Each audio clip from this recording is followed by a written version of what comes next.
Today on the channel, we take a look at one of the biggest Jakks Classic Superstars Series sets they ever produced. That's Jakks Classic Superstars Series 14.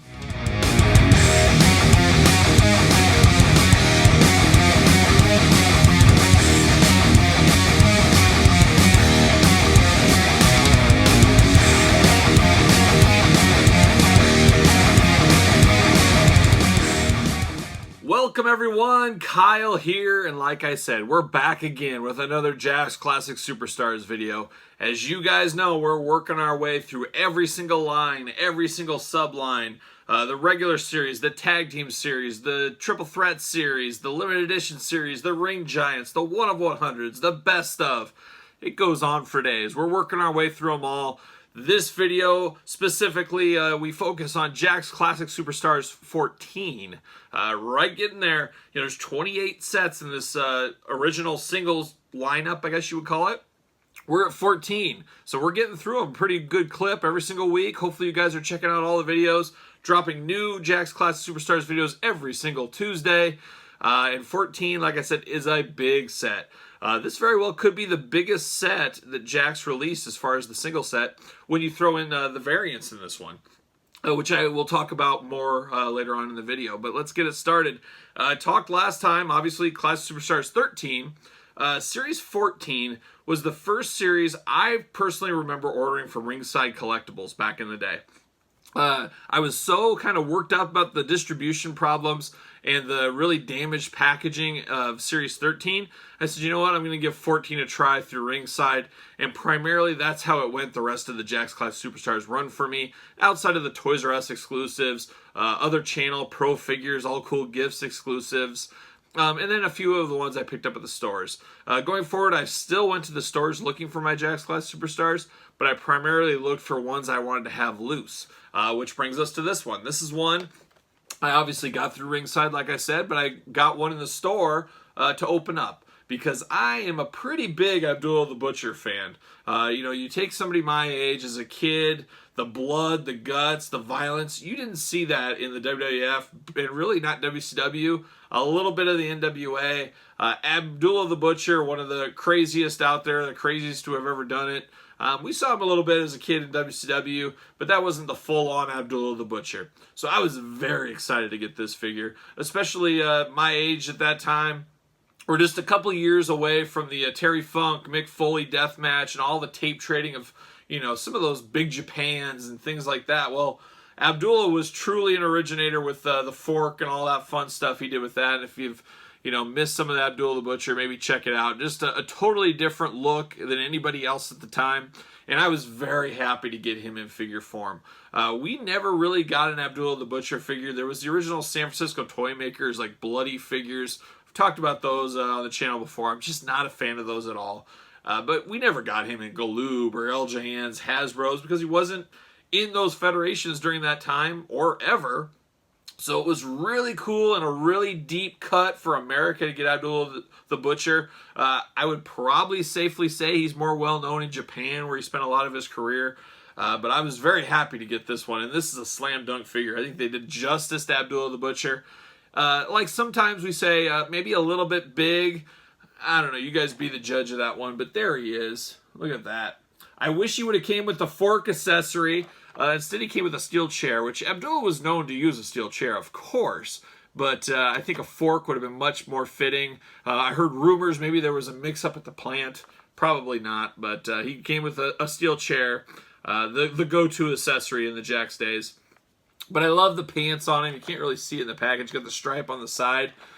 Fun fact, a lot of customizers back in the day would use these Abdullah the Butcher pants for a Mr. T figure. They would make a custom Mr. T, and they'd use these as kind of like a tracksuit pants for Mr. T. But there's Abdullah the Butcher. You can see him there. You can't see it very well from here, but he does have blade scars in his head, which I think is a very, very cool touch. I thought that was really awesome that they went that extra mile to put the deep grooves in his head. You can see it a little bit on the glamour shot pose there. You can see it at the kind of the top. But there he is there. Of course, we got that one, and then you got the back here. There's the whole lineup. Like I said, this is a big Classic Superstars lineup. There's going to be a lot to talk about in this video. So it's going to be a longer video with so many figures to cover. Read the back here. Abdullah the Butcher, 1958 debuted. 360 pounds, 6 foot tall. Finishing move, the running elbow drop. So there you go. Not a lot more to say about this one. I just thought it was a really cool figure. Maybe a little bigger than I would have liked, but I'm not going to complain too much as, you know, I'll take another Abdullah the Butcher. I would love to have a Mattel. It's never going to happen. Even in AEW, if they do a classic line, maybe there's a possibility there, but I'm not going to hold my breath. But I would love a modern day Abdullah the Butcher in one of our modern day figure lines. Who knows? Stranger things have happened. Let's move on to the next one. All right, next we got everybody's favorite, Rick the Model Martel. As you guys all know, Rick Martel, very famous in the 80s, 90s, WWF, WWE, whatever you want to call it. I love this one because of the sweater around his neck. You know, we are due for an updated Mattel Rick Martel. It's been a long time since that early Legends, and that's a pricey figure. That's more of a later day Rick Martel, Model Martel, I guess you would say. With the short hair and, you know, glasses and the arrogance. This is a really early Rick Martel here. So I could see a Mattel making maybe one of these. I would love to see it because Rick Martel is a favorite. I think this is a really cool figure with the hot pink and the, like I said, the sweater vest hanging over there, which I think is a nice look. There's the side picture. Of course, you got his name right there. Let's look at the back. There's that glamour shot up top. A very good head scan of this. He does come with the glasses, but it's those glasses that have the strap around the back to hold him in. Those always looked kind of strange to me. I don't know about you. Debuted 1972, 236 pounds, 6 feet tall. Finishing move, the Boston Crab and the Slingshot Splash. AWA World Champion, World Tag Team Champion, and a Battle Royal winner. I'm sure he won many a Battle Royals in his time. I can't remember one off the top of my head, but I'm sure he did. But there it is, Rick Martel. Like I said, great soft goods jacket, great pink that pops off the shelf. This wasn't the hardest figure to get at the time, kind of a middle of the road. I remember seeing this one around. Not a huge clamoring for Rick Martel back here in, what, 2007? Wow, we're getting up there. 2007 on this one. But there it is. There is Rick the Model Martel. Let's move on to the next one. All right, next up, the People's Champion, I guess, Diamond Dallas Page. Found this one to be really an interesting figure because it always seemed more stalker DDP. Basically, his WWE run at the time is what I think this reminds me of. Let me see. I think so. I kind of remember this lightning outfit. You guys correct me if I'm wrong in the comments, but I always thought this was more of a modern day at the time in 2007 DDP, not the classic Diamond Dallas Page. He doesn't have the long mullet and flowing locks, which I thought was an interesting take for the classic superstars. Kind of a bit of a misstep, really. I think we would have liked the classic WCW DDP in this one. He did come with the NWA WCW title, which I guess was good. But just, I don't know, an alright figure. This is one I do have loose. I put this one in with my Mattels, kind of to represent that WCW DDP. However, we are getting a DDP very similar to this via Mattel, I think, in early 2021. So something to look forward to there. Name on the side. Little glamour shot picture. Almost looks like Shane Douglas on that picture on the side. I don't know, maybe that's just me. But there is the backing, of course. Forgot to mention earlier, you got the green Classic Superstars 14 at the top. We've said it in other videos. We love how they numbered them. Once the line, we knew it was here to stay, and they were getting lines deep into it. They said, hey, we better put our number on here, 14, on this one, of course. Debuted 1988, 253 pounds, 6'5". Obviously, finishing move, the Diamond Cutter. Titles, WCW Champion, World Tag Team Champion, WCW United States Champion, WCW Tag Team Champion, and the European Champion, which was always kind of weird, but it was what it was at the time. So there it is. Diamond Dallas Page. We're going to have one very similar via Mattel, but this is the Classic Superstars Series 14 version. So there you have it. Diamond Dallas Page. Next up was one of the harder ones to find in Classic Superstars Series 14, and that's Bob Backlund. I believe this was not in every single case. Somebody could correct me if I'm wrong, but that's the way I remember this, being not in every single case. Obviously, Bob Backlund, not the most toyetic figure we get out there. Just red trunks, red knee pads, black boots, and a towel. That's all he needed. But Bob Backlund, he had the late resurgence, early 90s WWF, and a lot of people remember him from that run, of course. And then a lot of people go back to, him losing to Iron Sheik and that long run as WWF champion way back in the day. But a definite classic superstar, definitely somebody that needed represented in this line. There he is on the side there, Bob Backlund. There's his glamour shot picture. Notice the singlet. We'll talk about that. You get the back here. There's the back picture. You can see the front. Bob Backlund debuted 1974. Weight 242 pounds, 6'1". Finishing move, the crossface chicken wing. WWE champion. World Tag Team Champion. So somebody out there tell me, who was his Tag Team Champion partner? Been a while. I can't even remember off the top of my head. I'm not that fast today. But very interesting on this one. The prototype shows him, and on the back of the box shows him in a singlet. So a red singlet there. Not exactly sure what that's about. I do not remember him wearing that singlet. Maybe he did for one match or something, but this is the more iconic Bob Backlund look to me. Probably you guys out there as well. His accessory of the towel, some might say, why did he have that towel? Was there a story behind it? Well, there's a real story behind that towel, because I'm guessing that represents when he got the towel thrown in on him way back in the day by his manager, Arnold Skolland.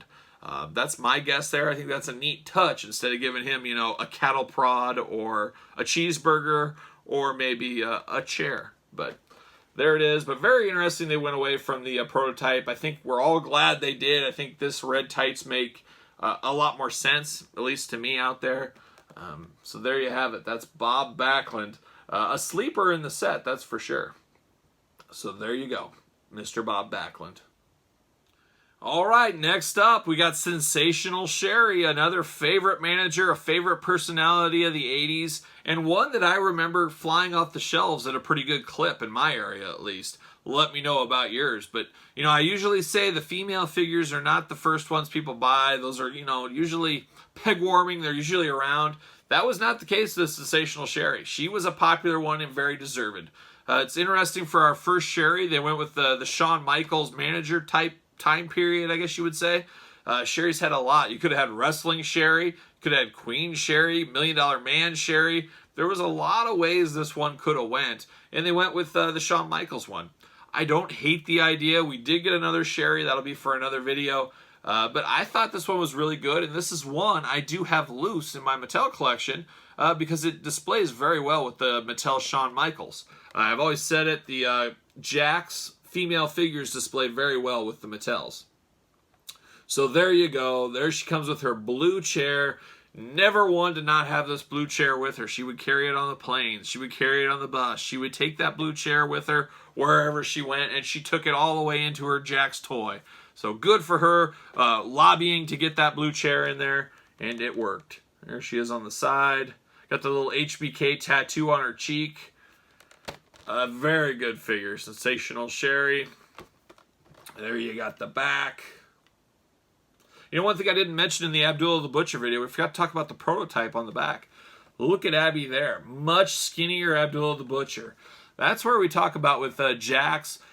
That seems just a tad skinny, where the other one was tad fat. They need that in between they never made, and that's where Abdullah would have fell, I think, in my mind. Sherry on the back. Looking at the back, the prototype does not have as much color as the final version, so we love the final version compared to the prototype. We got color in the boots, the little decorations on the arm, and everything else. This is basically plain white, so a good change of pace there. Sensational Sherry debuted 1982, 138 pounds, height 5'7", finishing moves, the big splash, and the sleeper hold. Titles, WWE Women's Champion, AWA Women's Champion, and WWE Hall of Fame inductee. So there you have it. One of the best female figures in the Jakks Classic Superstars line, if you ask me. But there you go. There's Sensational Sherry. All right, next up, we've got Mean Gene Okerlund, a staple of 80s WWF, and a bit of a turning point in the Jakks Classic Superstars lineup. Well, I guess I shouldn't say that too much. We got Brother Love in the last set, but we started to get more of the wrestling personalities out there. More of the managers, the announcers, the ring announcers, things like that. And I guess that did start with Brother Love in the last series. Mean Gene Okerlund, I think we can all agree, a must-have in the Classic Superstars lineup. It makes sense. A lot of us, Mean Gene is the voice of our childhood, I guess you would say. Only gripe I have about this one really is, and it goes with a lot of these figures, the Howard Finkel we'll get to, and some of the other ones, Brother Love, even the last one, just the height of these. Mean Gene, you stand him next to Hulk Hogan, he's towering over Hulk Hogan. I get it, you know, but we got to take a little step back sometimes and say, hey, this isn't current day. This isn't Mattel. This is about 15 years ago. Scale wasn't a thing in most toy lines. It just wasn't. We didn't really know any different. Yeah, we complained about it and stuff, but there wasn't really a lot of toy lines that gave us true scale like we see to this day. So you got to, you know, take off the glasses of today and put on the glasses of yesterday when you look at these things. Yeah, we can gripe a little bit, but this is kind of the way it was, I guess you would say. But there he is, Mean Gene Okerlund. I do like the addition of the red bow tie. We'll talk about that on the back, but of course he has his trusty microphone. What other accessory would you give a guy like Mean Gene Okerlund? His name on the side. There he is on the side. As you can see, the black bow tie. I'm glad they put the red. I remember Gene wearing a red bow tie. I'm sure he wore a black one too, but I love that it breaks the color up on the figure. So I thought that was a good touch and a good change over the prototype back in the day. So very good move there. See what it says. Mean Gene Okerlund debuted 1974. Weight 212 pounds. Height 5'9". Kind of just seems weird they put his height and weight on here. I don't know. That just seems weird because he wasn't really a wrestler. It just strikes me weird. Was he really 212 pounds? And I always remember him being smaller than 5'9". Maybe I'm wrong. WWE announcer, WWE Hall of Fame inductee. That's his credentials on the back here. Looking at everything else, I always thought this was a very solid figure. It's a great head scan. You know who that is when you look at it. It's good old Mean Gene.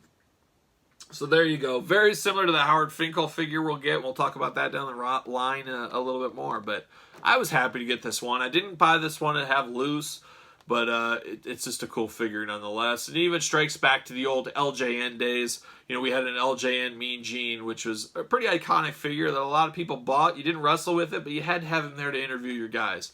And I'm sure some of you guys were that way with this one. So there you have it. That's Mean Gene Okerlund. Let's see who we got coming up next. All right, next up, we got the greatest Intercontinental Champion of all time. One of my absolute favorite wrestling figures, or I guess I should say wrestling personalities of all time, the Honky Tonk Man. I absolutely loved the Honky Tonk Man as a kid. He screams WWF to me. Probably if you ask me, name first three wrestlers that come to your mind of the 80s WWF, Honky Tonk Man is probably right in there with Warrior and Hogan. I just love the Honky Tonk Man. I love the whole shtick he had. Obviously coming with the Intercontinental Champion, greatest Intercontinental Champion of all time. Coming with a guitar, you have to give him a guitar. And then the black jumpsuit. An awesome jumpsuit and an awesome cloth goods that I absolutely love. The attention to detail. This is probably the most expensive figure in the line, I would say, as far as cost to make because of the jumpsuit, the title, the guitar. Just a slam dunk. And I feel Jakks did Honky Tonk Man great every single time. We had three of them. We got another one we'll get to in the single card. And then my all-time favorite is the Rhythm and Blues 3-pack.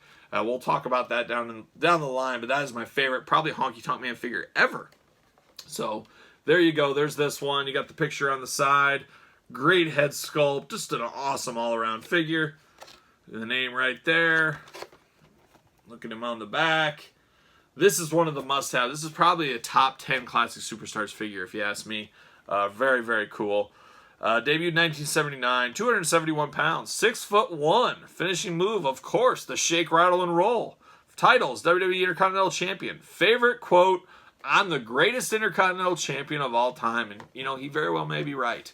I think he really lifted that title up, and, you know, everybody wanted him to lose, and then the whole Ultimate Warrior coming in and beating him in seconds.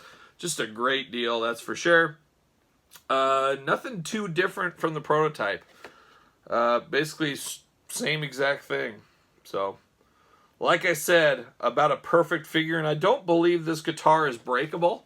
Correct me if I'm wrong in the comments, but I think that's a solid guitar. That is one thing that's severely lacking from Mattel. We get guitars every once in a while. They're always breakable. You know, Elias, we talk about Honky Tonk Man. I'm sure we'll get a Jeff Jarrett one day. Mattel, make us a non-breakable guitar. Those things crumble in your hands when you're trying to display them. It drives you absolutely crazy.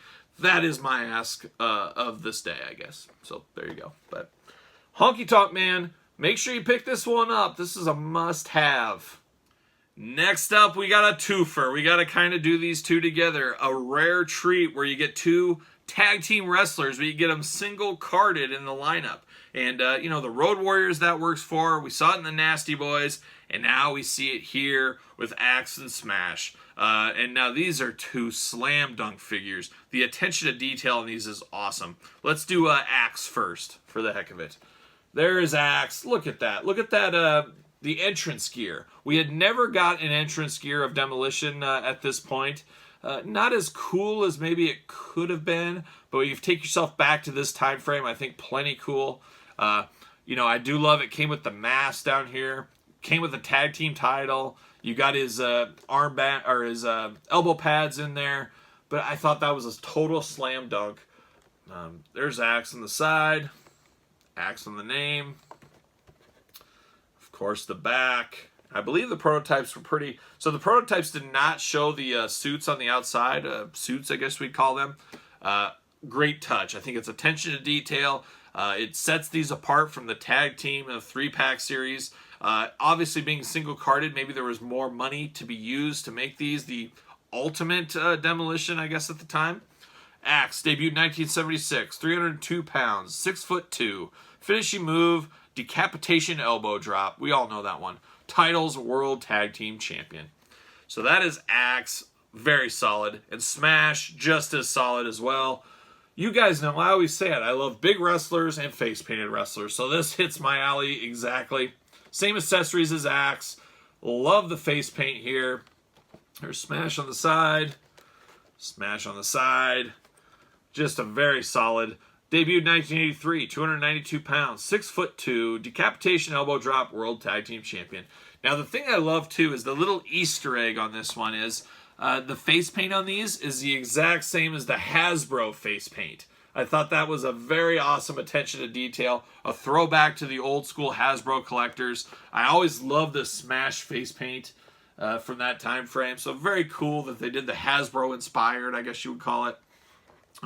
But a solid set. I was doing backflips to get this one.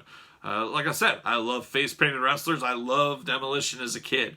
Demolition and the Road Warriors, I think I found out about both of them about the same time. And I love both of them. So there you go. But that's it. That's Demolition. A must-have set. All right, we're getting down to the end of the series here with the Ultimate Warrior. As you guys know and are well aware, Ultimate Warrior, one of my favorites of all time. Well, how does this stack up in the rest of the Jakks Classic Superstars series? Take a look at that. Now, I do love the outfit on this one, the like Terminator-type singlet. Very cool, and a different type of Ultimate Warrior. A lot of these were different Ultimate Warriors we never got. This was the explosion of Ultimate Warrior figures, the Jakks Classic Superstars line. But this one always... to me, was known for his huffing and puffing, blow your house down head scan, face scan on this one. You can see it right there. It looks like he's right in the middle of blowing out a big breath, so he's got the big puffy cheeks. I like it, but I don't like it. I guess it's something different. It's something we've never gotten before. We know Warrior did that kind of stuff all the time, Ultimate Warrior on the side. So that was a cool thing, but it just kind of looks a little strange the more you look at it. At first, you're like, oh, very cool. But secondly, you're kind of like, I don't know if I really like that. So I'm a little indifferent, not sure what to think. You guys tell me what you think about that huffing and puffing scan. But it's definitely unique. It's something we have not had before and never had since. So in that retrospect, it's pretty cool. Let's read the back, what it says. Debuted 1985, 290 pounds, 6'2". Finishing move, the Gorilla Press and Big Splash combination. And what a combination it was. Titles, WWE Champion, WWE Intercontinental Champion. Favorite quote, always believe. Pretty similar to the prototype on the back. Obviously, the prototype did not have all the tassels and all that fun stuff. He did come with his Intercontinental title. I don't believe this incarnation of Warrior was Intercontinental Champion, though. I think this was a later day, whatever you want to call later day Ultimate Warrior, I guess after his world title run Ultimate Warrior. I can't off the top of my head place this outfit, but I believe it was definitely after he won the world title, not Intercontinental title time frame. And a really cool paint job on the face, on the mask. I should mention that. The attention to detail to get that kind of mask done. Very, very cool. So, anyways, it has a good home in my Ultimate Warrior collection. I do, as all Warrior figures, I have one in box and one loose. It's just the way I roll with the Ultimate Warrior. Got to do it that way. So there it is, the Ultimate Warrior. We got one, maybe two left, depending on how you look at it, but we're going to finish it up with the last two. All right, the final figure in Classic Superstars 14 was something mind-blowing, maybe. Something definitely different to the lineup. I do have a long-form video in my Jakks videos where we talk about every single one of these figures. So go check that out if you want to. If you haven't watched that yet and you want to check something else out, that is in the archives. The Jakks LJN inspired, where we look at every single one of those separately. But Classic Superstars Series 14 was the first time we got one of these LJN-inspired figures. And I remember when the news was announced ahead of time, I was very disappointed, actually. I was not happy about that. Hey, I grew up on the LJNs. I loved LJNs. You know, I was very excited at first. I said, oh, really cool, LJNs. They'll scale with my other ones or whatever. And by this time, I did not have my old LJNs. I had sold them off. Still a huge regret to this day. But a wrong I righted in 2020 for followers of the channel. But anyways, I remember seeing this and saying, why are they putting these LJNs? I thought it was going to be cool at first. Then they announced, you know, on one of the news sites or whatever, that they were inspired. They weren't quite the same size as our traditional LJNs. So once I heard that, I was kind of, why even bother? And they said they were going to put one of these in every single set going forward. Well, the thing I did not like about that was, I said, there is a spot I'm going to lose for somebody else they could have got. Maybe I'd get, you know, Macho Man or Rick Steamboat. Not going to happen. They wouldn't turn down those spots for these. But basically, it was going to stop a deep cut or a cool repaint or a different figure that we could have got. Instead, we're going to get these LJN-inspired figures. So from that aspect, it just didn't work. This is kind of the only misstep in my brain, really, for the Jakks Classic Superstar series. I do have a little bit more fondness in 2020 for these than I did, especially back then. I picked them up, but they did not excite me. They were supposed to be chase, per se, type figures. They were supposed to be kind of harder to find. Well, I could speak for my area that these were kind of a flop. Most of the time they would sit around and people wouldn't buy them. Kids wanted the articulation. I think collectors wanted the articulation. I don't know if people were clamoring for the LJN inspired at the time. It was a bit of a misstep, I think. And I think maybe Jeremy of Jakks would even say that too.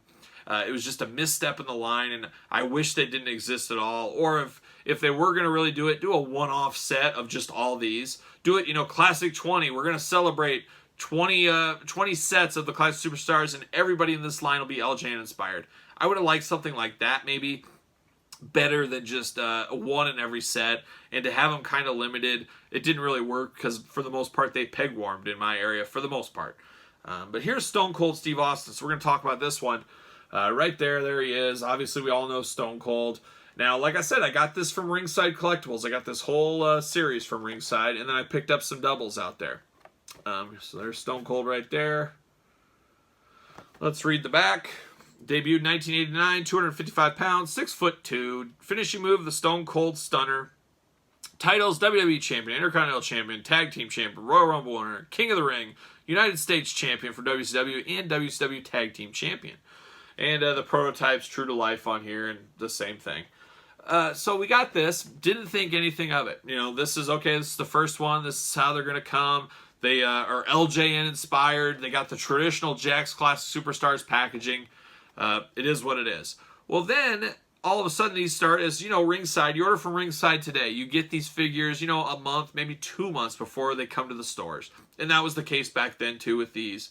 So I had the set. Everything's cool. I'm going to the stores a couple months later looking for, you know, some openers from the set, the Warrior, the Honky Tonk Man, Abdullah the Butcher. And I come across this Steve Austin. But when I come across it, he looks like this. As you can see, the LJN inspired packaging. So you can see the differences here. You know, it's got the very same figure. No difference to the figure, but you got the blue border, the blue on the side. Stone Cold Steve Austin. There's the back, same back. So I was kind of shocked at the time. I said, why is mine black and this is blue? Well, the original lineup, they had them in this, and then there was a running change somewhere in there. I've never heard how limited this black packaging is, but it's definitely, actually, I don't know. I think you see more in the black than you do the blue. If you look on eBay, at the time I said, hey, I don't need this figure. I don't count it. It's just different packaging. I don't need it. I was a different collector back then. I obviously didn't have the funds. I was straight out of college when this happened. So you had to pick and choose and really be selective of what you're buying. More so than, Kyle in his permanent career for his job. Whatever. I don't know. You guys know what I mean. Have more disposable income later in life than I did right out of college. I think we'd all agree with that for probably all of us. So I passed on this. I said, I don't need this blue Steve Austin and the LGN inspired. I got the other one. I'm good with it. Well, years later, aka 2020, I said, you know what? I should go back and piece my collection back on a few of these things I missed. We've talked about I completed that best of set that I passed on back in the time. I got the Paul Bearer with the bow tie, where I had the tie one. Righting a couple of those wrongs. I'm not going to go so deep as get that like Bob Orton with the ace on his boots. But I said, you know what? I need this Stone Cold. And this Stone Cold never shows up on eBay in the blue packaging, or at least mint. There's one in there that looks like it's sat in the rain for like 6 months that some guy wants like $50 for, and he's crazy. But found this on a Facebook group. Somebody was selling it, picked it up at a great price. The wrong was righted. All is well in the world. Now I have both versions. And I put this one off in kind of the side display with some of the variants and the best ofs, where this will be on the wall with all the other blue. Because from this point onward, they all came straight out of the chute in this blue packaging. This black was put to the side. And it was always cool when you were in the stores, you looked, you could see them from a distance on the pegs, and you could always spot these a mile away with the blue. So a little interesting, a bit of a misstep, a strange part of the Jakks Classic experience. Like I said, I'm much more fond for these in this day and age in 2020 than I was back when they originally released. So much so, I completed my LJN original collection. I'm almost done with my WCW original San Francisco Toy Maker LJN inspired figures, which scale beautifully with these. And it has convinced me to, you know what, I need a loose set of these. So I'm working on a loose set of these figures. I have almost all of them already, but we'll see. We'll see. I got a few more. It's not an immediate checklist I need to get done, but it's kind of the long game. And like I said, I will display these with those WCW OSFTMs because they scale perfectly. So there you go. But a very interesting concept, a very interesting start. You can expect one of these pretty much the rest of the way. I believe they skipped one series, but we'll get to that when we get to it. So there it is, the LJN Inspired to kind of finish up Classic Superstar Series 14. And there you have it. So hopefully you guys enjoyed this deep dive. As you guys know, we're going through every single line of the Jakks series. We'll have another one. We're putting them out every Tuesday as of this recording. So make sure you check back. Make sure you like the video. Make sure you subscribe to the channel. Turn the notifications on and see when I drop these videos and all my unboxing videos, reviews, action figure hunts, and all that fun stuff. And for Stone Cold and the rest of the Series 14 crew, I'm Kyle. See you guys real soon.